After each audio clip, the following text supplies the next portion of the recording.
दोस्त नमस्कार। Bhim army chief advocate Chandrashekhar Azad ji आज लाइव रहे। दोस्तों आपको बता दें कि Bhim army chief Chandrashekhar Azad ji Facebook पर भी लाइव रहे। इसके साथ दोस्तों आपको बता दें कि अंबेडकर के होर्डिंग को लेकर हुआ था दो पक्षों में बवाल। दोस्तों इस वीडियो को ज्यादा से ज्यादा शेयर करें और दोस्तों इस वीडियो को लाइक अभी कर दें। तो देखें दोस्तों भीम आर्मी चीफ चंद्रशेखर आजाद जी का लाइव वीडियो। जय भीम, जय भारत, जय संविधान। आज का ये विशेष लाइव एक दर्द, एक तकलीफ जो आप सबसे साझा करनी है और जो हो रहा है उत्तर प्रदेश में या देश में, जो दुनिया में रहने वाले, देश में रहने वाले सभी लोगों तक जिस बात को पहुंचाना है, उसके लिए मैं अपनी बात को शुरू करने से पहले समय समय पे भारत की धरती पे जन्मे सभी संतों, गुरुओं, महापुरुषों को नमन करता हूं। महामानव तथागत बुद्ध, संत श्री सद्गुरु रविदास जी महाराज, भगवान वाल्मीकि महाराज, गुरु नानक देव, संत कबीर, गुरु घासीदास, नारायणा गुरु, राष्ट्रपिता ज्योतिबा फूले, छत्रपति साहू जी महाराज, डॉक्टर बाबा साहब अम्बेडकर, महामना रामसु वर्मा जी, चौधरी चरण सिंह जी, चौधरी महाराज सिंह भारती जी, सर छोटू राम जी, संत राम बी प्रजापति जी, बाबू शिव दयाल चौरसिया जी, जननायक कपूरी ठाकुर जी, बाबू जगदेव प्रसाद कुशवाहा जी, मान्यवर दीना भाना वाल्मीकि साहब और मान्यवर काशी राम साहब को भी नमन करता हूं। और भारत में रहने वाले हक वंचित समाज के लाखों पहरेदारों तक ये बात पहुंचाना चाहता हूं, जो शायद अभी भी किसी बड़ी घटना का इंतजार कर रहे हैं या इस वजह से चुप है कि ये घटना उनके विधानसभा, उनके जिले, उनके प्रदेश और उनके देश की नहीं। दो बातें अपनी बात शुरू करने से पहले। अन्याय करने वाले से अन्याय सहने वाला ज्यादा दोषी होता है। ये आपके लिए और उन सब के लिए जो अन्याय पे चुप है किसी ना किसी कारण से। और दूसरी बात ये, जो एक महान क्रांतिकारी ने कही, जिनका नाम था चे गुवेरा, कि मैंने कब्रिस्तान में उनकी कब्रें भी देखी जो सिर्फ इस वजह से नहीं लड़े अन्याय के खिलाफ कि कहीं वो मर ना जाए। जीवन और मृत्यु ये एक ऐसी सच्चाई है, जो व्यक्ति पैदा हुआ है उसको जाना है। अपने लिए हर कोई जीता है, पशु पक्षी जानवर, लेकिन अपने से आगे बढ़ के अपने परिवार के लिए भी वो सोच लेते हैं। लेकिन इंसानियत और इंसान जिसको कुदरत ने, आप जिस भी धर्म में और उसको जिस आधार पे मानते हैं, उस कुदरत ने इंसानों को समझ बूझ दी है, सोच दी है, दिमाग दिया है सोचने के लिए और ताकत दी है करने के लिए, कुछ करके दिखाने के लिए। सिर्फ अगर आप ताकतवर हैं, उसको जानने का अगर मैं प्रयास करूं कि ताकतवर किसे कहते हैं या बताने का प्रयास करूं, तो मैं मानता हूं ताकतवर वो व्यक्ति है जिसके संरक्षण में हर कमजोर आदमी अपने आप को ताकतवर महसूस करे, अपने आप को सुरक्षित महसूस करे। वो ताकतवर नहीं होता है जो ताकत के दम पे किसी से मारपीट करता है, जाति धर्म के नाम पे किसी को नुकसान पहुंचाता है, किसी की बहन बेटी का अपमान करता है, किसी बहन बेटी पर जुल्म करता है, गरीबों को सताता है। वो ताकतवर नहीं होता है। ताकतवर का मतलब है कि अगर वो ताकतवर वो इंसान वहां है तो कोई जालिम, कोई गलत व्यक्ति किसी कमजोर के साथ अन्याय नहीं करेगा। इसको मैं ताकत मानता हूं। और एक संत ने कहा कि सिर्फ सांसों का रुकना मौत नहीं होती, वो भी मर जाता है जिसका जमीर मर जाता है।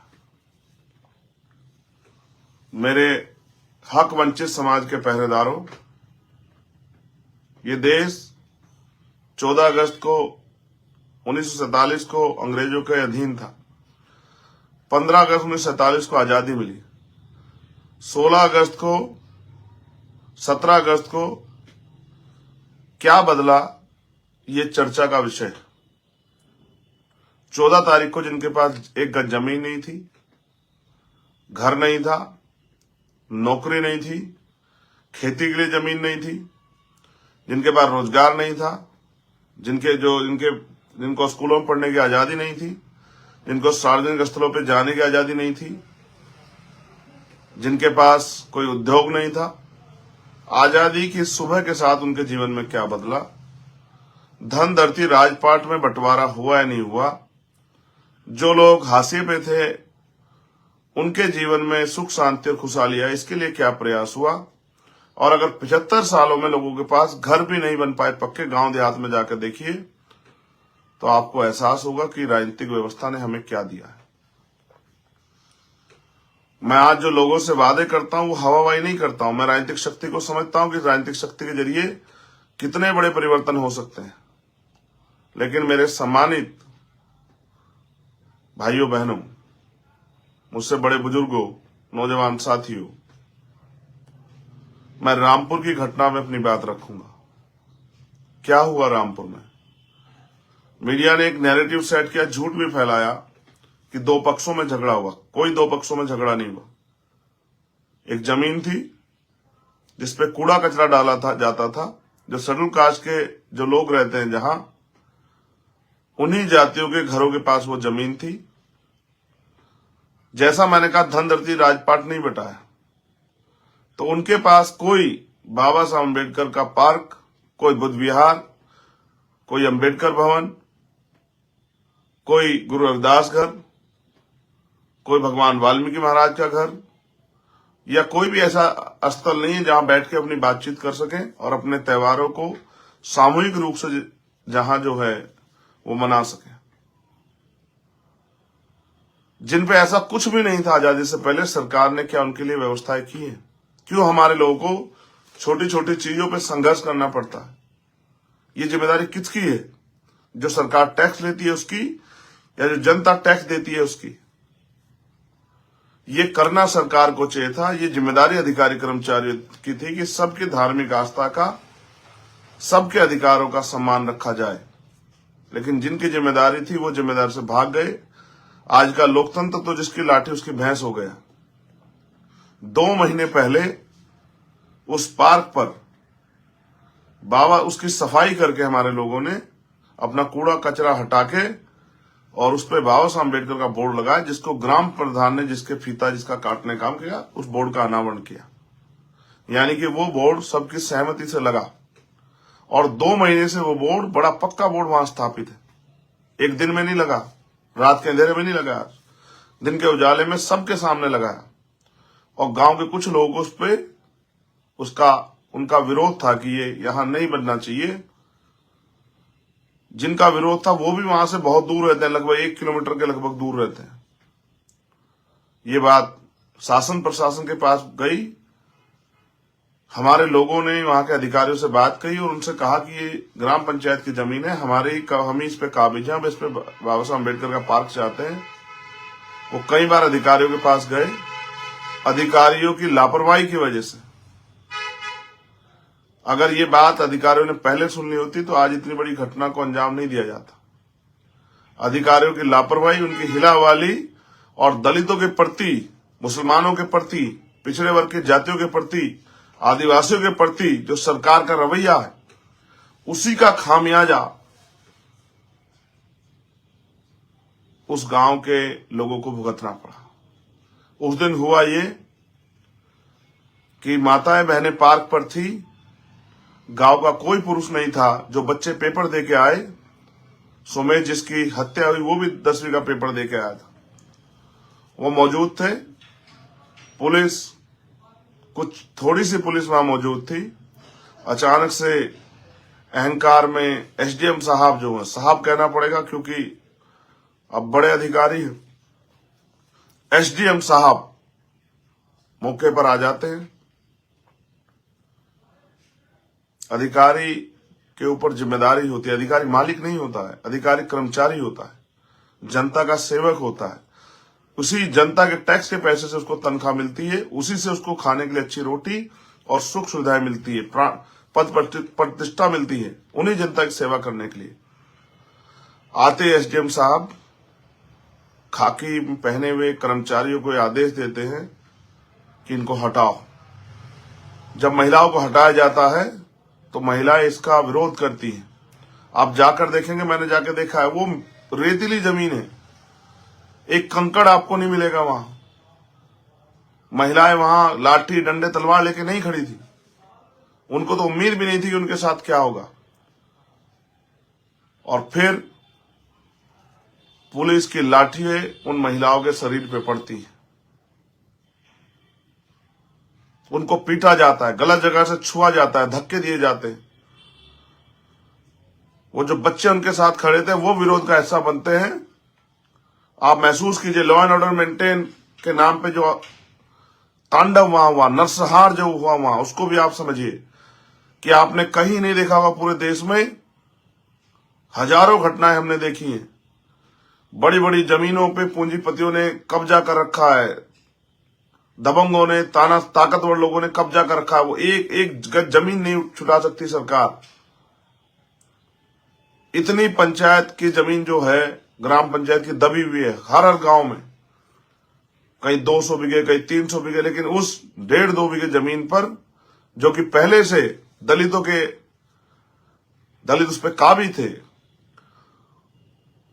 उस 1.5-2 बीघे जमीन के लिए गोली चलाई जाती है। निहत्थे दलितों पे, ये जलियांवाला बाग कांड जैसा है लगभग।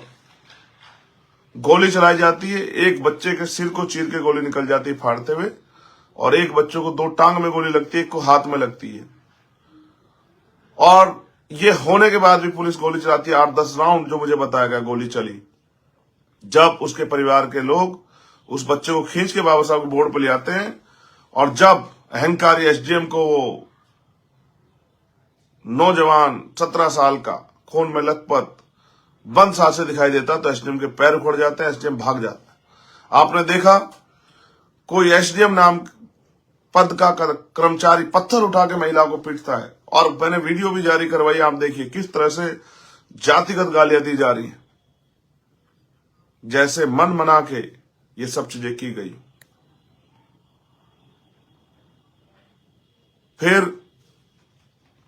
बड़े बड़े अधिकारी पहुंचते हैं, परिवार अड़ जाता है कि किसी भी कीमत पे हम डेड बॉडी नहीं उठने देंगे, हम अपने बच्चे को न्याय दिला के रहेंगे।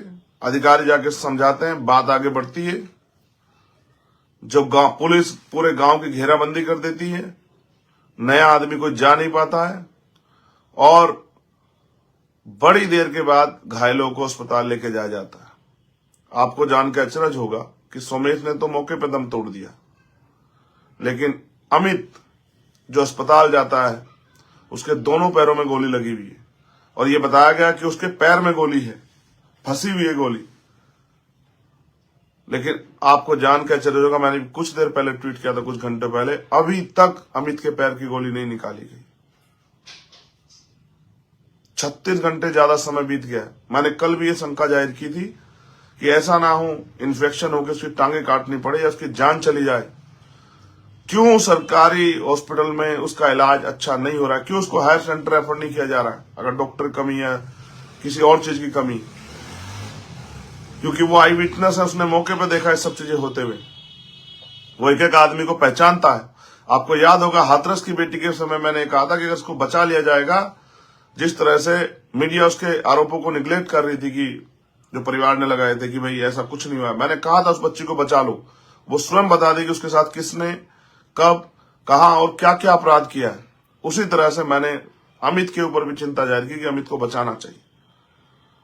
पुलिस परिवार को डरा धमका के, जैसा मुझे परिवार ने बताया कि डरा धमका के पुलिस ले जाती है और अर्थी का सामान, अंतिम संस्कार का सामान भी अपने साथ लेके आती है।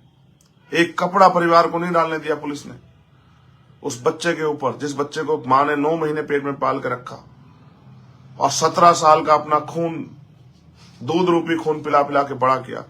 जिस पिता ने भूखे प्यासे रह के अपने बच्चे के लिए सपने देखे, वो पुलिस मैन बनना चाहता था, लेकिन उसको नहीं पता था कि उनके द्वारा दिए गए टैक्स के पैसे से जो गोली आएगी सरकार की, उसी गोली से, उसी पुलिस के जरिए उसको ये दुनिया छोड़नी पड़ेगी। ये जुल्म वहां हुआ। फिर आनन फानन में परिवार को समझा के, बुझा के, डरा के, परिवार ने तो मुझसे कहा कि जबरन हमें डरा के कराया गया और उस बच्चे के शव को अंतिम संस्कार कर दिया गया। मां चीखती रही, बहन चीखती रही, भाई चीखते रहे। मुझे संभल में 3 घंटे ज्यादा डिटेन रखा गया। मैं लड़ता रहा कि मुझे जाना है, जाना है। फिर जब मैं वहां पहुंचा, मैंने परिवार से बात की, तब उन्होंने मुझे सारी बात बताई। आपको जान के बड़ा अचरज होगा कि नालायक कर्मचारी अधिकारियों का दिल तब भी नहीं पसीजा उस एफआईआर में। उनकी जो मांगे हैं वो तो सीधे सच्चे लोग हैं, उन्होंने किसी के खिलाफ मुकदमा नहीं दर्ज कराया अभी तक। उन मांगों को इस तरह से लिखा गया है, किसी एफआईआर में आपको पीड़ित परिवार के लिए जो मांगे समाज रखता है कि भाई इनको मुआवजा दिया जाए, इनके लिए ये किया जाए, इनको नौकरी दी जाए, ये पार्क बने, दोषी अधिकार, उसको एफआईआर में लिखा जाता है। एफआईआर की मजाक बनाने के, एफआईआर को कमजोर करने के लिए। अभी तक मुझे बिल्कुल अभी की जानकारी नहीं है कि क्या उस बच्चे की टांग से गोली निकली है, निकली। लेकिन अब कई बातें मेरे सामने ये है, आखिर किसके इशारे पे एसडीएम साहब ने गोली चलाने के आदेश दिए? आखिर वो क्या था? कोई धन का लालच था, किसी पद का लालच था, किसी नेता ने उनको फोन करके करने कहा? इसलिए मैंने न्यायिक जांच की मांग की और आज मैंने सीबीआई जांच की मांग की, सुप्रीम कोर्ट या हाई कोर्ट के किसी जज की निगरानी में। क्योंकि जो लोग आज ये कह रहे हैं कि वहां जबरदस्ती वो कर दिया, जमीन पे वो कर दिया, सच सामने आना चाहिए। वो तब आएगा कि किसकी गलती और किसके इशारे पे ये हुआ। किन नेताओं के फोन उस अधिकारी को गए, वहां के एसएसपी को गए, वहां के एसपी को गए, सीओ को गए, थानेदार को गए, चौकियों के लोगों को गए। आखिर कॉल डिटेल पता लगनी चाहिए, किन से वो बात कर रहे थे जिनके आदेश पे उन्होंने तत्काल गोली चलाने का आदेश दे दिया। ये घोर लापरवाही। और क्यों, जब दलितों, पिछड़ों, मुसलमानों, आदिवासियों की बात होती है, सिखों की बात होती है, बौद्धिस्टों, ईसाइयों की बात, कब तब पुलिस की बंदूक में इतना जोर कहां से आ जाता है कि वो सीधी सर में गोली मारते हैं? ये सवाल, और इन सब के सवालों के जवाब तब मिलेंगे जब इस घटना की सीबीआई जांच होगी, फेयर जांच। आप महसूस कीजिए, मैंने जो मांगे उठाई हैं वहां परिवार की मांग नहीं, हमारी सबकी मांगे हैं कि मुख्यमंत्री जी कहते हैं कि सबका साथ, सबका विकास, सबका विश्वास। तो ऐसी घटना लखनऊ में हुई, लखनऊ में ऐसी घटना हुई और पुलिस वाले ने एक कर्मचारी को गोली मारी जो प्राइवेट कर्मचारी था। 50 लाख रुपए की नौकरी, एक सरकारी मुआवजा दिया सरकार ने, 50 लाख रुपए और एक सरकारी नौकरी दी सरकार ने, क्लास 1 की सरकारी नौकरी। और ऐसी घटना गोरखपुर में हुई, होटल में एक व्यापारी को पुलिस ने मार दिया। पहले पुलिस बचाव करती रही और बाद में मानना पड़ा कि जो अपराध हमसे हुआ। 50 लाख रुपए शायद और एक सरकारी नौकरी उस परिवार को दी। इसलिए मैंने मांग की कि ये भी पुलिस की गोली द्वारा हत्या हुई है, इस परिवार को भी, जब न्याय सबके लिए समान होना चाहिए, तो ये भाजपा का चाल चित्र देखने का समय आ गया है कि वो इस परिवार की क्या मदद करती है। क्या वो इस परिवार को मुख्यमंत्री 50 लाख रुपए और एक सरकारी नौकरी देंगे? क्या उन अधिकारियों पे कार्रवाई होगी? क्या उन पुलिस कर्मियों पे कार्रवाई होगी? ये सब देखने का विषय। आपको जान के आश्चर्य होगा, अभी तक 302 का एक आरोपी गिरफ्तार नहीं हुआ। सभी आरोपी वहीं अस्पतालों में खुलेआम घूम रहे हैं, दहशत का माहौल बना रहे हैं। ये सब सत्ता की साठगांठ के बिना नहीं होता। किसी कर्मचारी अधिकारी की इतनी हिम्मत नहीं कि बिना सरकार के नेताओं के, अधिकारियों के, जिलाध्यक्ष के, पदाधिकारियों के आदेश के बिना इतने बड़ी घटना को अंजाम देते। और ये भी आपको जानना चाहिए कि ये कैसा आजाद भारत है जहां चंद गज जमीन के लिए पुलिस जनता को गोली मारने लगी है। ये चिंता का विषय है। क्या दलितों की जान उत्तर प्रदेश में इतनी सस्ती हो गई है? क्या दलितों की जान उत्तर प्रदेश में इतनी सस्ती हो गई है कि उनको गोली मारते हुए सोचा भी ना जाए कि इनका क्या होगा? ये सब हमारे लिए चैलेंज है। अगर आप ये सोच के बैठे हैं कि ये सोमेश के साथ हुआ, अमित के साथ हुआ, तो ये आपके यहां भी होगा जब आप अपने अधिकारों के लिए लड़ोगे। हम संविधान को मानने वाले लोग हैं, लेकिन ये संविधान को कुचलने का प्रयास है। ये राजतंत्र जैसा, जैसे राजा ने आदेश दिया और सेना ने किसी की हत्या कर दी। आप इस पे कब तक चुप्पी थाम के रखेंगे?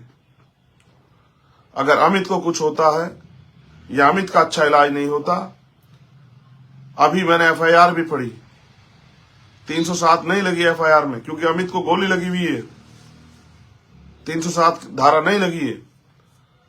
तो अगर अमित को कुछ होता है, उन महिलाओं की मैंने देखे, उन बहनों के अंगूठे टूट गए हैं, पैर की हड्डी में चोट लगी है, मैंने उनसे भी कहा कि आप लोग भी अपना मेडिकल करा के एफआईआर कराओ। पुलिस को कोई अधिकार नहीं है, जेंट्स पुलिस को महिलाओं को पीटने का कोई अधिकार नहीं है।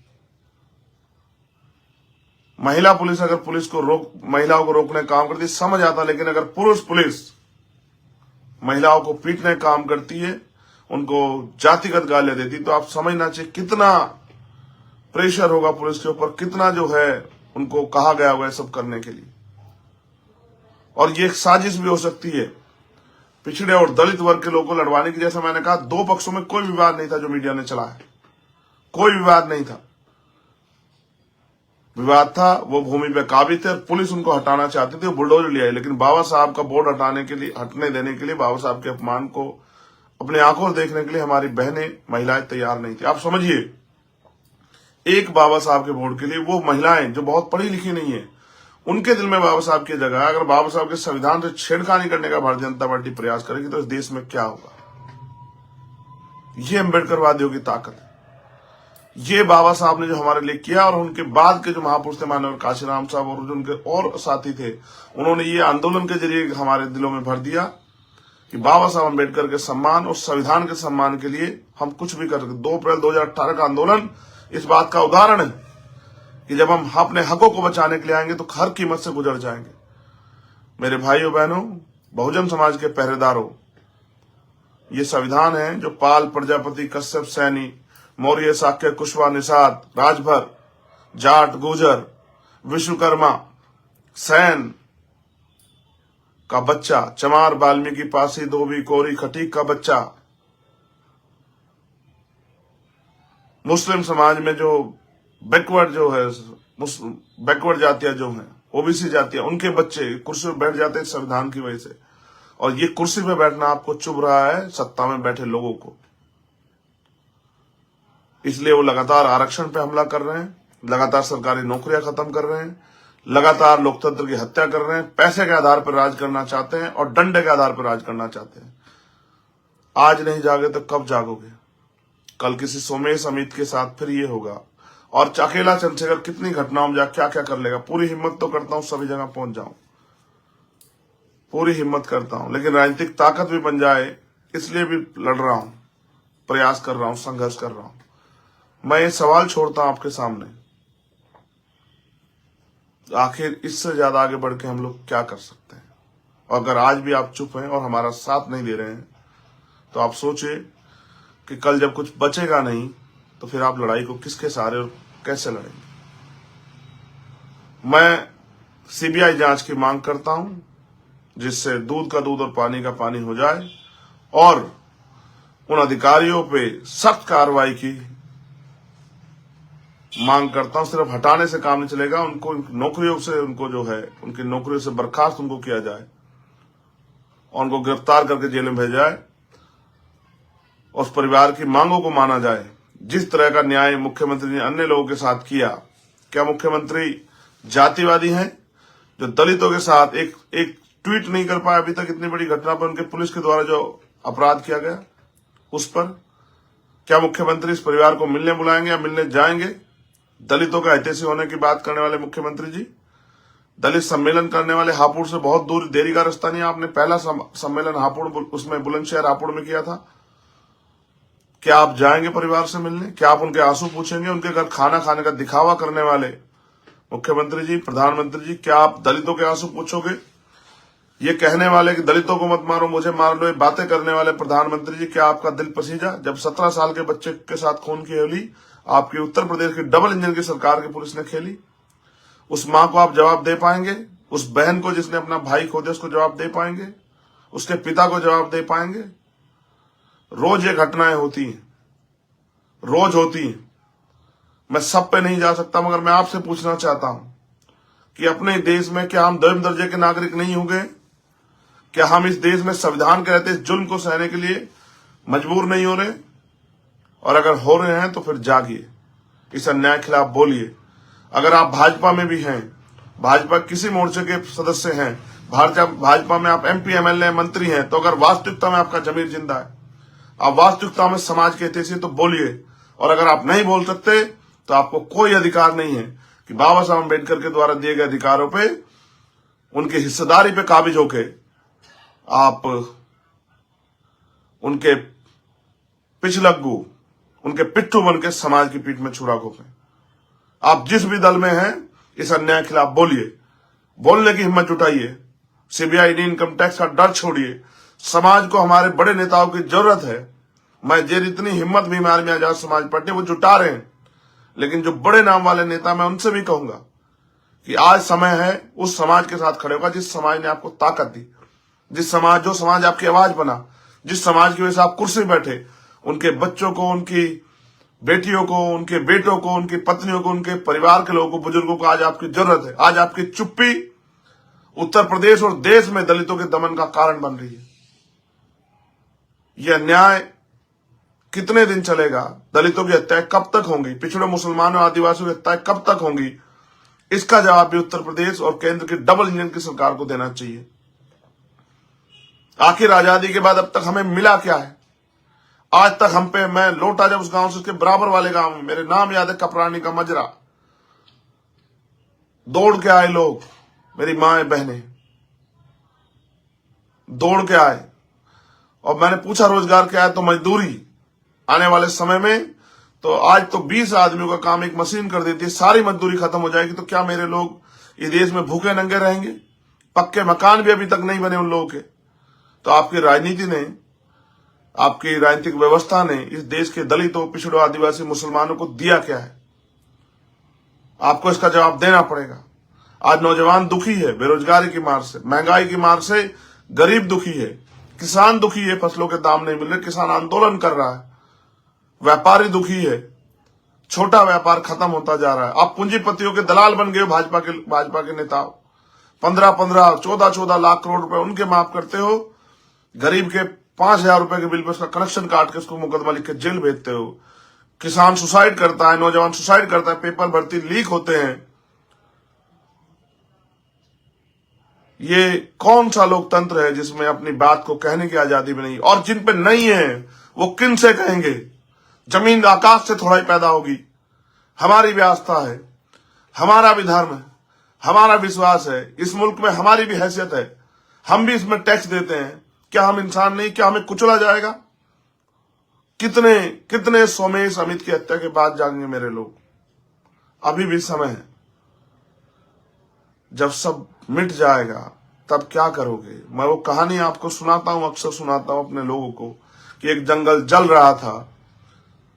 उस जंगल में एक चिड़िया थी और बड़े बड़े जानवर थे। चिड़िया ने जंगल जलते देखा।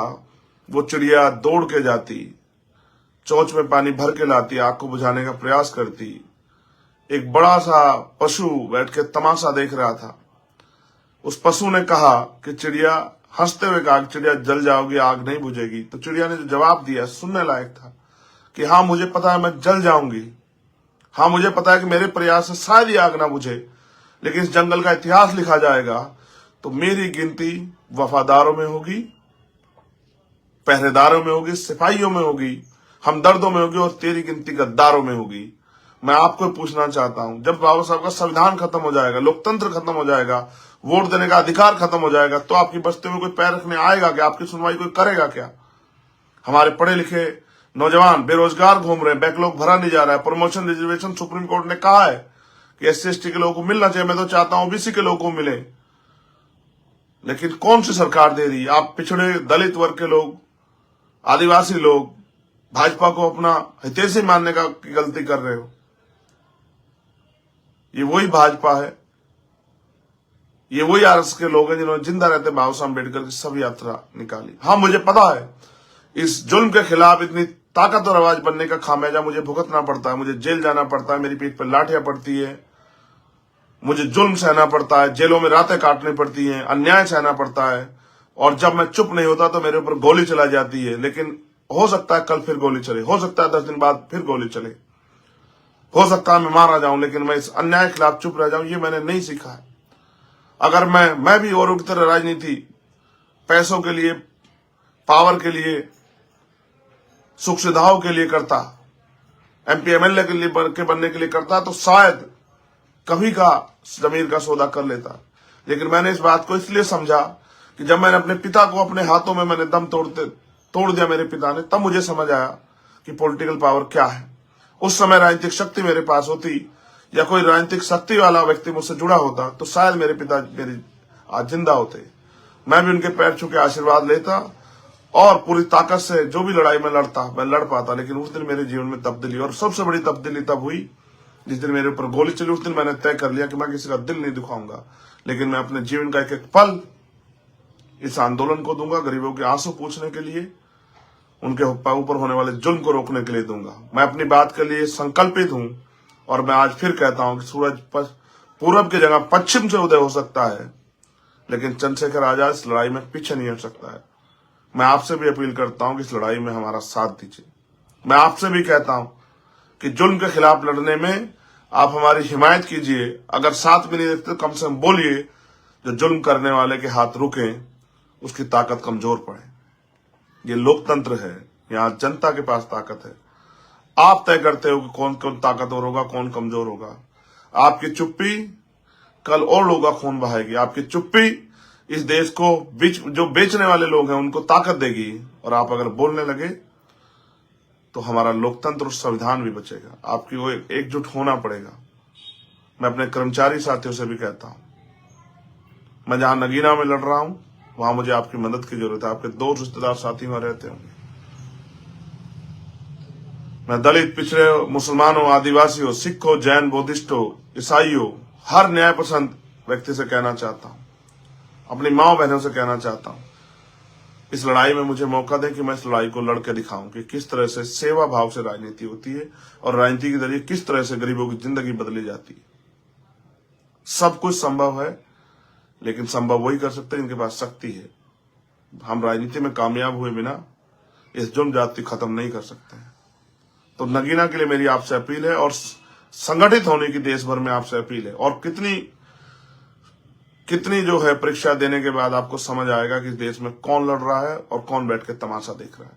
मैं किसी को बुरा नहीं कह रहा हूं। जिस दिन मेरे ऊपर गोली चली उस दिन मुझे समझ आया कि जीवन तो एक दिन खत्म होना है, उससे पहले अच्छा प्रयास किया जाए कि समाज अपने पैरों पर खड़ा हो जाए।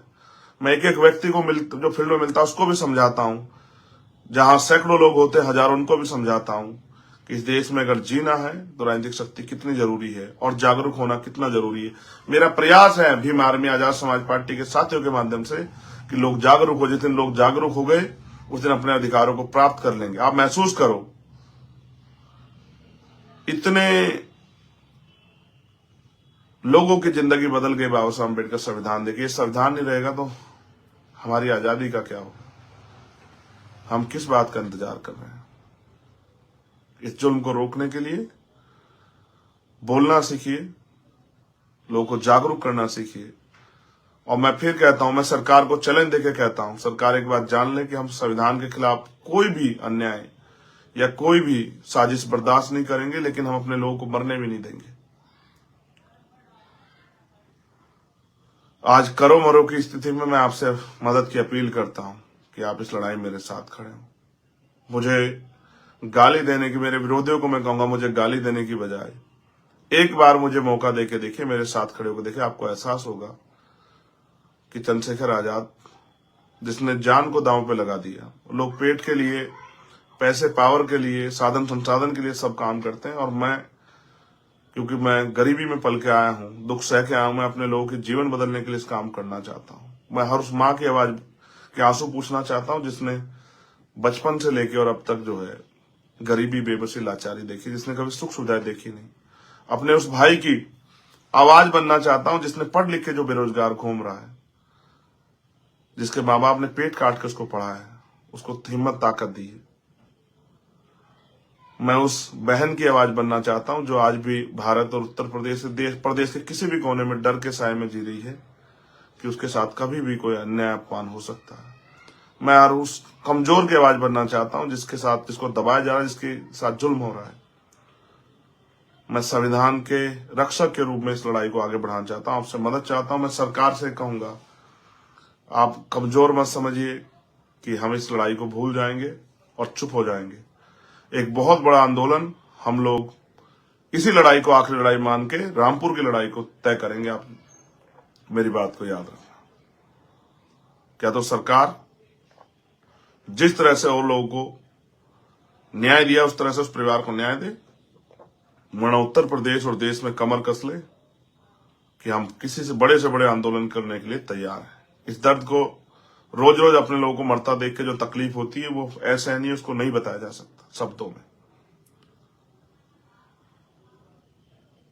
ये स्वीकार्य नहीं है। मुख्यमंत्री जी, इस अन्याय को रोकिए, और आपने नहीं रुकता तो कुर्सी खाली कीजिए। अगर आपसे नहीं होता है, झूठ बोलना बंद कीजिए, दिखावा करना बंद कीजिए। जय भीम, जय भारत, जय संविधान, जय विज्ञान, जय लोकतंत्र। और आप सबसे अपील, मेरे कर्मचारी साथियों से, मेरे अधिकारी साथियों से, मेरे हक वंचित कमजोर समाज से, इस देश के दलित, पिछड़े, आदिवासी, मुसलमान, जैन, सिख, बौद्ध, ईसाई, पारसी और न्याय पसंद हर उस जाति धर्म के व्यक्ति से जो चाहता है कि हमारा भारत तरक्की करे और सब लोगों को स्वाभिमान सम्मान का जीवन मिले। ऐसा चाहूं राज में जहां मिले समन्नु अन्न, और छोटे बड़े सब संबर से रविदास रहे प्रसन्न। राज ऐसा हो जिसमें कोई छोटा बड़ा ना हो, कोई ऊंच नीच ना हो, कोई भेदभाव ना हो, कोई गरीब ना हो, कोई अमीर ना हो, सब लोग बराबर हो। किसी को कोई डर ना हो, भय ना हो, किसी बहन बेटी का अपमान ना हो, किसी को खाने के लिए अन्न की, तन ढकने के लिए कपड़े की और सर ढकने के लिए छत की दिक्कत ना हो, सभी का सम्मान हो। उस राज को उन्होंने नाम दिया बेगमपुरा राज, बिना गम का राज। हर व्यक्ति खुशहाल हो, किसी की जिंदगी में कोई गम ना हो। मैं संदेश के तौर पे अपने लोगों से कहूंगा जो सतगुरु रविदास जी महाराज ने 600 साल पहले कहा कि रविदास मानुष करी बसन को सुकर है दो ठाव, एक सु सब राज माही दूसर मरगट गांव। कि अगर सुख शांति का जीवन जीना है तो दो ही रास्ते हैं, एक सु सब राज माही, क्या तो अपना राज हो, या फिर सुख शांति जब जीवन समाप्त हो जाएगा शमशान घाट और कब्रिस्तान में मिलेगी। और बाबा साहब अम्बेडकर ने तो हमारे अंगूठे में वो ताकत दी है कि हम राजकाज ले सकते हैं, अपनी साथ होने वाले जुल्म को जड़ से खत्म कर सकते हैं। क्योंकि सड़क पर कानून नहीं बनते, कानून सदन में बनते हैं, लोकसभाओं में, विधानसभाओं में। तो अपनी ताकत बनाइए और इस जुल्म के खिलाफ बोलना सीखिए। मैं हर कमजोर, हर मजलूम, गरीब बहन बेटी की आवाज आपका भाई चंद्रशेखर आजाद बोल रहा हूं, और आपसे अपील करता हूं साथ और सहयोग की। जय भीम, जय भारत।